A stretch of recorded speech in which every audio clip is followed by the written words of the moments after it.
Welcome to the Her Story Circle podcast, the podcast that brings you the extraordinary tales of everyday women who are changing the world.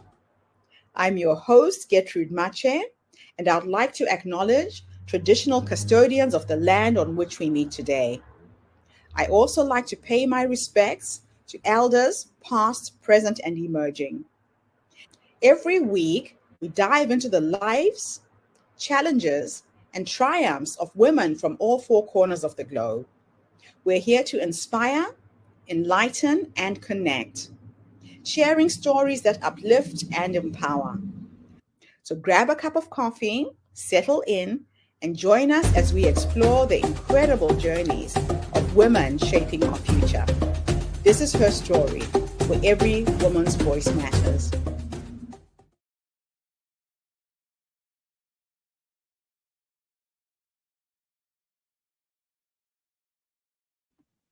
Hello, everybody, and welcome back to the Her Story Circle. This is Gertrude Mache here in beautiful Melbourne, Australia. And today I am graced with the presence of yet another fascinating young woman. Welcome, welcome, welcome to our tribe. Please tell everybody your full name, where you're based, and share your story with us today. Hello, my name is Cristina Perez Hesano. I am based in Glendale, Arizona, and I'm sitting in my office, Perez Law Group. So a dear friend of mine told me many years ago that at times of adversity, you tend to revert to your 5-year-old self. And so I want to start there. At 5 years old, I was sitting in a classroom and heard people talking, but didn't understand. And that's because I was the child of two immigrants who had migrated to this country, met while they were in junior high, and then married and had children. I was in first grade, and my mother did not want me to be in the ESL program where other children who spoke Spanish, because she wanted me not to go through the same um, journey that she went through, where she was only put together with kids that spoke like her, and so she was limited in learning and going through obstacles of assimilating in this new country that she found herself in. So I was in first grade sitting in Miss Jaffe's class and heard everyone speaking but did not really understand. And when the teacher approached my mother and said, I really think that she would benefit from going to a class with others like her, my mother said, no, give her the opportunity to deal with this adversity, conquer this obstacle, and allow her to flourish at her own time. And that is how I started. And I did adapt. I did learn the language. I excelled in school. And thanks to my mother, I was pushed and started my journey.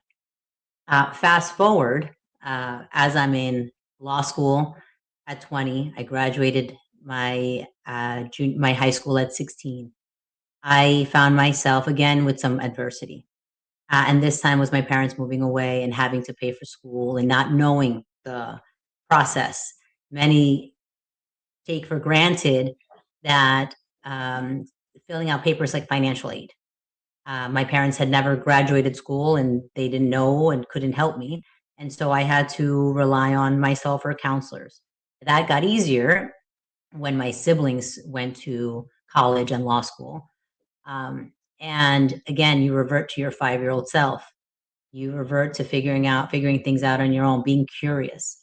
And that is one of the secrets that I have learned along the way. Now, I became an attorney. Uh, Met my husband as I was finishing school, not an attorney. And then we together started a family, which was more adversity. Like many women who choose to have children later in life because they put their career first, I found at the age of 35 that I was unable to have children. And so we went through that journey together. And through this whole portion of my life, I learned another lesson. How you approach adversity and how you see adversity is will define your character. We were fortunate to have not one, but two children through the help of fertility medication. And as I'm going through my labor process, again, I revert to my 5-year-old self because I chose to go natural. And somewhere along the line, I stopped speaking English because from the time that I went into labor until the time that I was holding my baby girl in my hands, I only spoke Spanish, according to my husband and my mother who were in the room helping me. I say this to bring back to um, how you approach life and learning the lessons during those formidable years. At 5 years old, I learned some very important lessons that I carried through my journey. And as a career woman now and as a mother with a business, I then found myself with all these questions that that a lot of women I know do, whether how to balance your career, what sacrifices you're making, and whether those sacrifices are worth it. What's important, how to value your time, um, and life and the universe has a funny way of showing you what's important. I went out on my own after being a partner at a law firm in 2020, right before COVID, and purchased a building and started a small law firm. At that time, it was four of us. In 2021, as I'm sitting during a deposition, my building catches on fire as I'm in the building, and this beautiful building that I had just purchased was burned to the ground. And again, what I learned from that lesson was, how do I approach this? What am I meant to learn from this? How do I stay curious enough to continue with now this construction that has to be done, and with rebuilding the building that had just been refurbished to fit our needs for the law firm. And those are all lessons that along the way, um, the way you approach these things really helps determine who you become. Because we were able to rebuild, and we were able to get our building back. It took 2 years, but in the interim, we were able to find another smaller building that was suitable, and we were able to operate without missing a beat because one foot in front of the other, and um, were and flourished. And so now we have this office that we picked up along the way. And at the time, it seemed like such a devastating situation to find myself in. And then I realized that throughout all of my life, I had these small adversities that I approached a certain way, which allowed me to understand and realize that a building is just a building. Um, Contractors are contractors, and that's what they're there for, and they will rebuild it like everything else.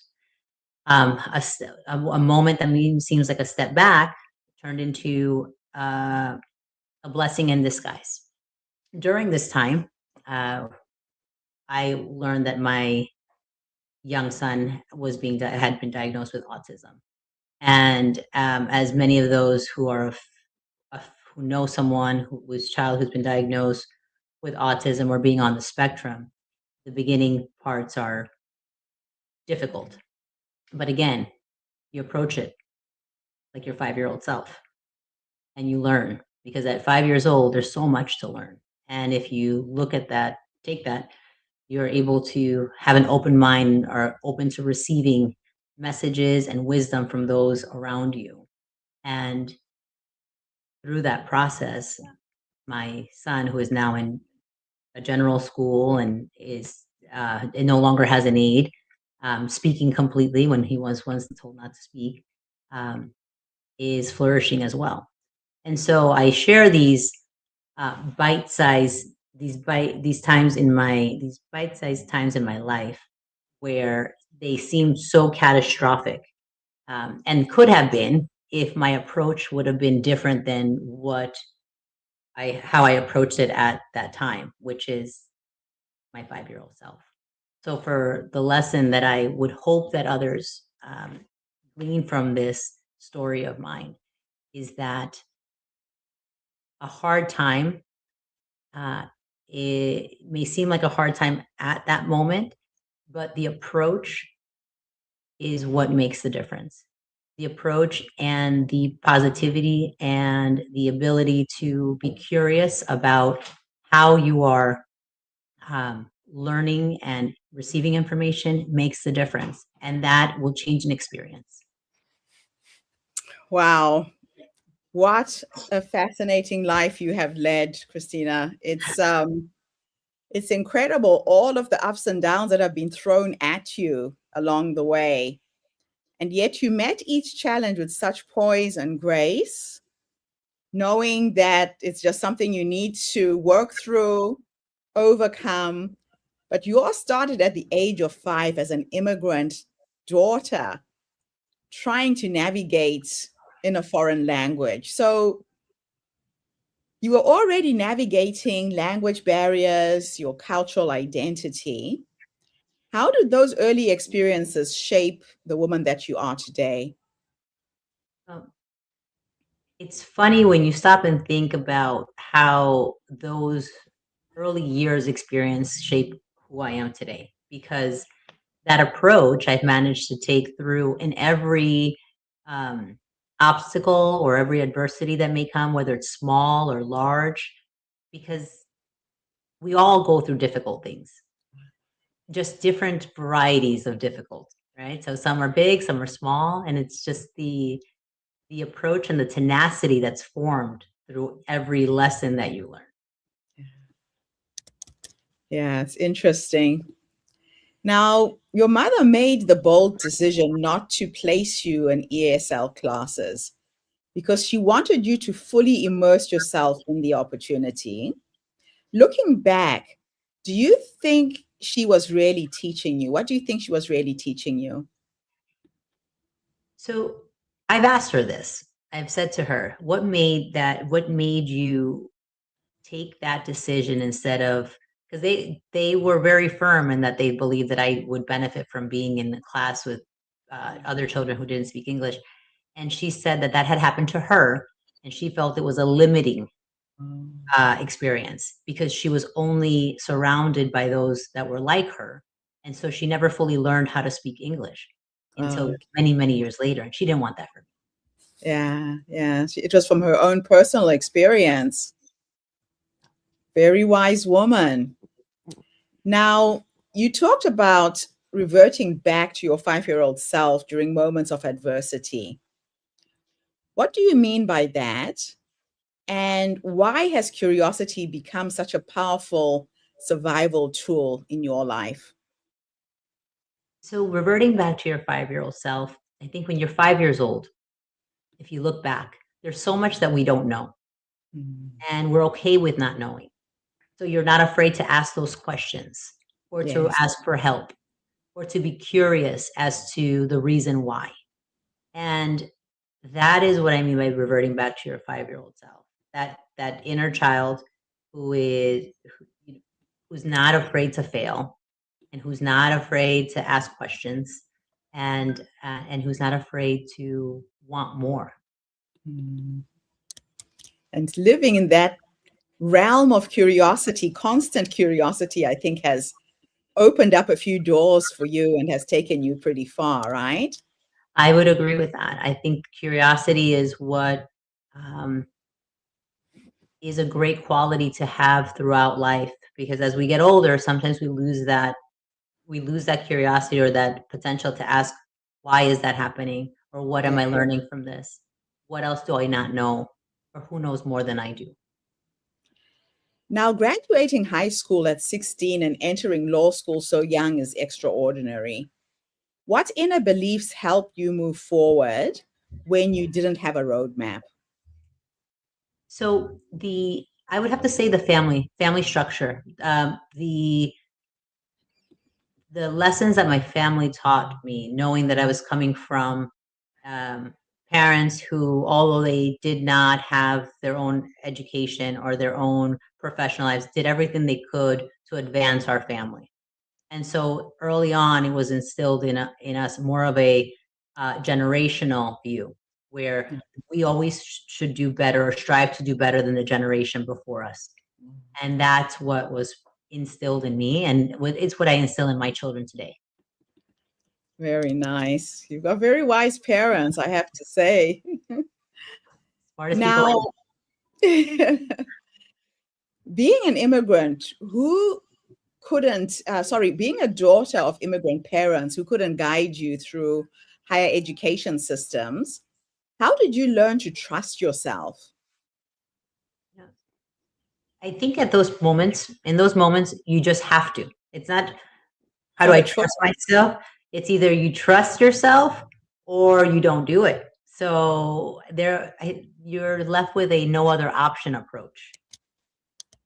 I think that's how I started approaching things. No other option approach. Man, so what lessons did you learn about resilience from watching your parents building a life in a new country? Seeing my parents and the struggles that they went through and the sacrifices that they made for us were impactful, because you understand, and I don't think I understood it then, but as an adult, I understand that the amount of love and commitment that you have to your family to provide for them is just resonates, and it speaks volumes to who they are. They may not have known what was the right way of doing something. They may not have known how to fill out a FAFSA or how to get additional loans or financial aid, but they had no problem working 12, 14, 16 hours a day sometimes to make sure that their children were going to. And this is a very pivotal subject right now in the US with what's happening to the Latino community. Correct. A lot of people have no idea the challenges that people go through. One, to come to a foreign country, learn a new language, assimilate, try and get their kids sorted. There's a lot of unknowns, which is why there's so much intolerance at the moment in the United States for immigrants. So I think interviewing you right now was very, very pivotal to what's actually happening there in the US. I really thank you for this interview. We have to share these stories so people can understand the challenges that immigrant families go through. And it's often underlooked. So what I've done in Arizona, and what I strive to do is serve as a mentor for young women who and also, and whether in high school or in college, who are looking to forge their path, because I can tell you I sit on the shoulder of giants that have taken the time to mentor me, and so I want to give back to the community. And I think I've shared this with you before, where my goal in life, and I've learned this is something that I learned from a friend of mine, Amy Barry. um, at this juncture of my life and in my career, it is a cross that gets established. So I am here. So I want to walk with people that are, and look up to people that have been ahead of me, so that I can learn the lessons from them, because it's wiser to learn from those who've already experienced something.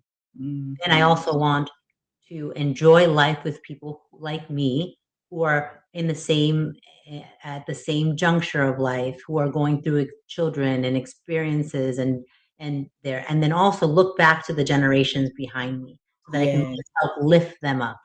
And so that is a strong belief system that I have, to try to give back and also continue to learn.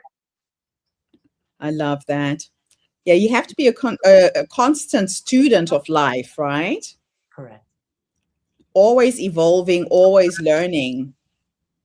Absolutely. I absolutely love it. Now, you've experienced career success, infertility struggles, managed to get into motherhood, entrepreneurship, and devastating loss. Which season of your life transformed you the most, do you think?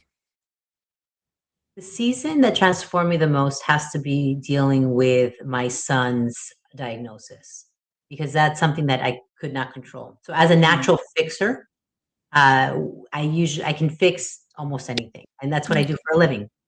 My clients Yes. come to me with a problem. I find a solution, find the best economical solution, find the best way of getting.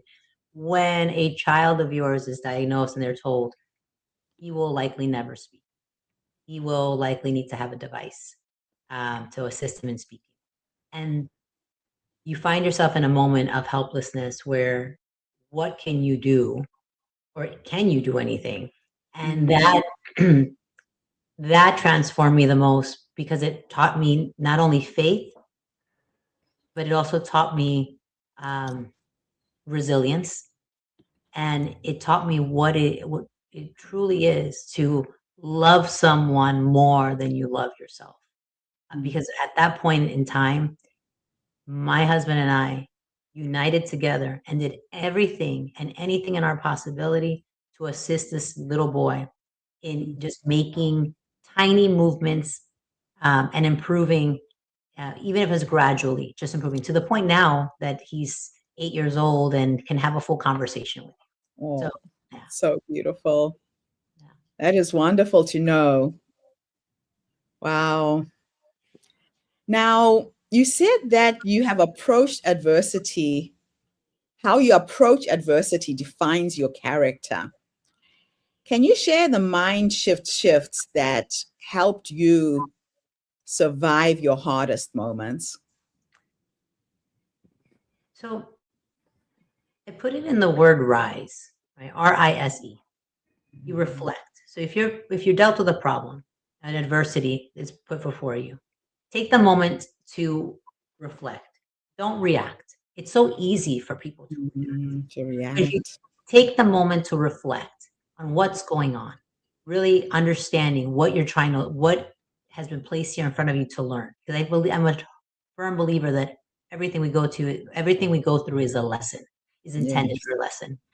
And then you take the time to invest in how to solve that problem or how to approach it the right way, whether it's more training, whether it's some therapies, whether it's finding the right contractor, whether it's um, learning how to do something new. um, then you show up every day. Show up. There's going to be good days and bad days. We all have this. There's days that you don't want to show up. There's days you want to make an excuse. There's days that you are tired. There's days that you rather just watch TV and not deal with the noise on the outside. But if you continue to show up every day, you will be making progress. I always say one foot in front of the other and keep going. And then that helps elevate. You'll find that you elevate with every time you reflect, you invest, you show up, you undoubtedly elevate. Yeah. You can only go up. I Yeah. love it. Beautiful philosophy to life. My gosh. Oh, wow. So during labor, you stopped speaking English and instinctively returned to Spanish. What did that moment reveal to you about identity, roots, and belonging? I didn't realize it was happening until later. Okay. And I laughed in the beginning because my friend Jill, uh, um, McMahon, who is a therapist, she had mentioned this 5-year-old self to me years before. And it kind of came full circle at that point in time where I realized that no matter where I go or what I become in life, I'm always going to be that 5-year-old girl asking Mm. for my mom to help me.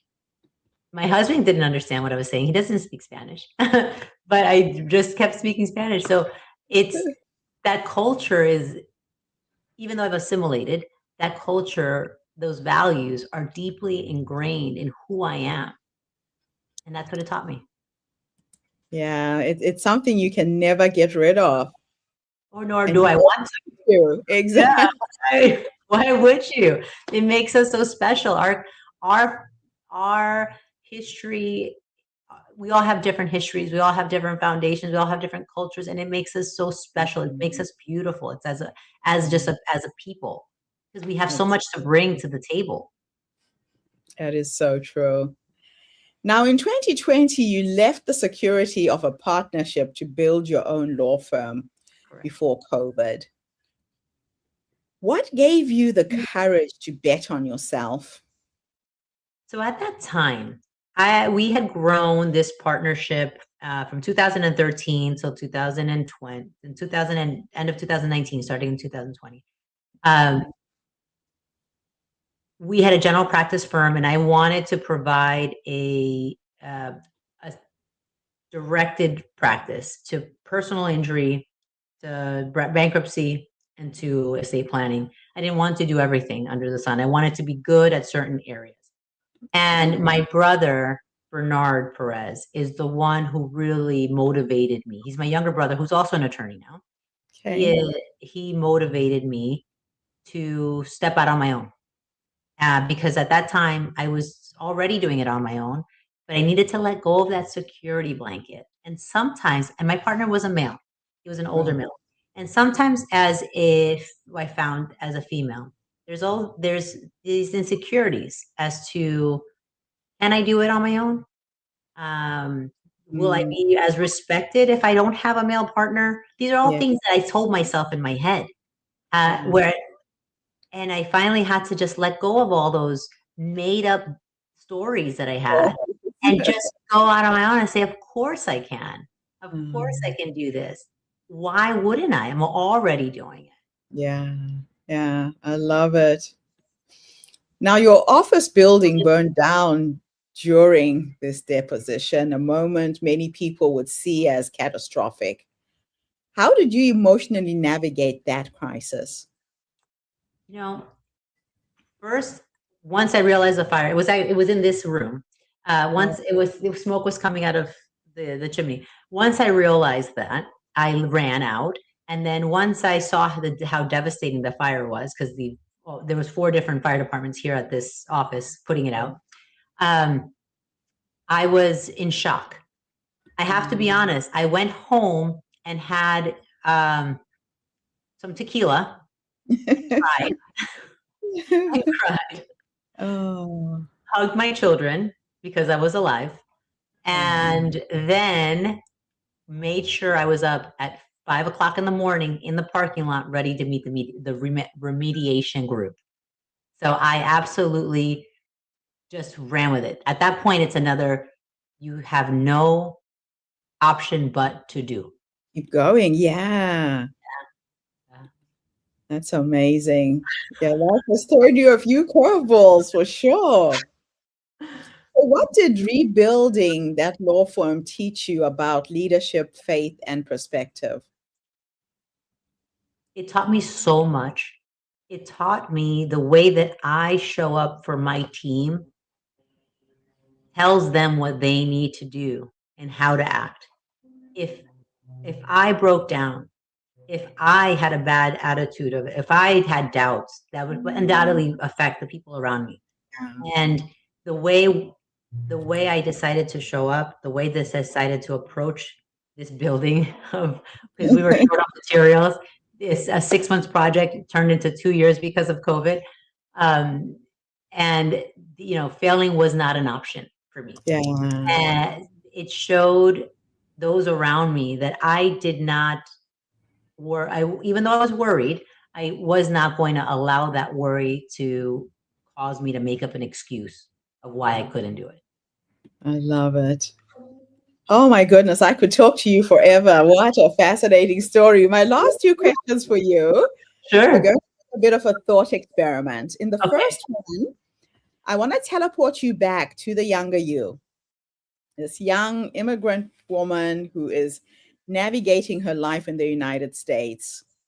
If you could go back and give yourself 3 nuggets of wisdom based on what life has taught you up until this point, what would those 3 nuggets of wisdom be?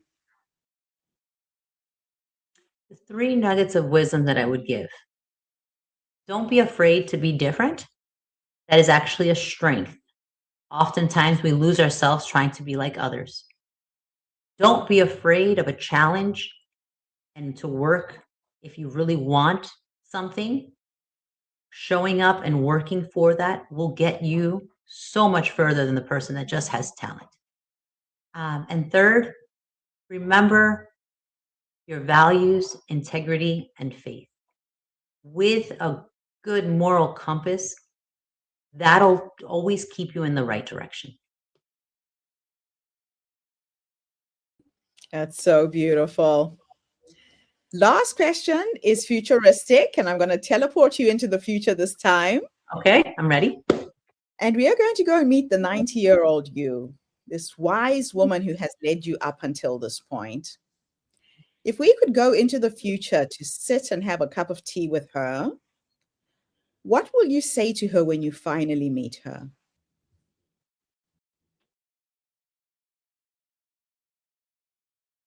I would tell the 90-year-old woman,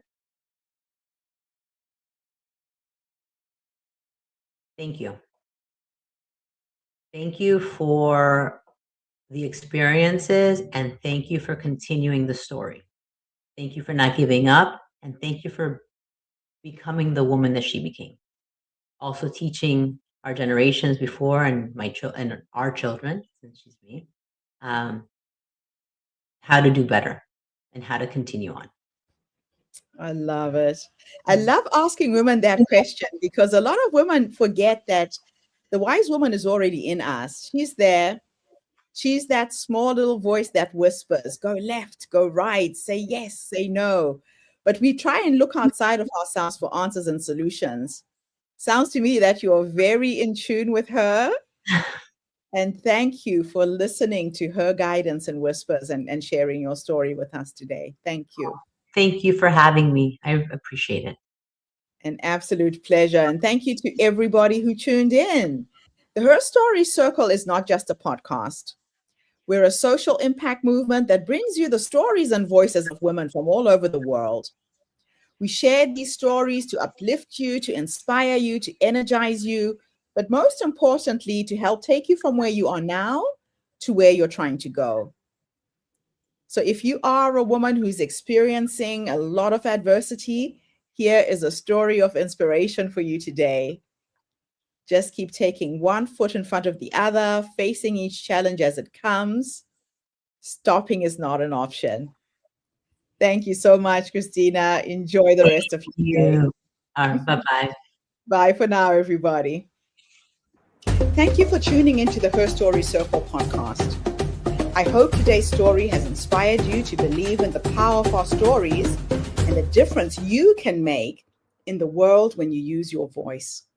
I'm Gertrude Mache, and it's been an honor to share this space with you, where voices from all walks of life come together to weave a rich tapestry of diverse perspectives. Don't forget to subscribe, rate, and review our podcast to help us share these stories with more listeners. Follow us on social media by looking for the Her Story Circle podcast for more updates.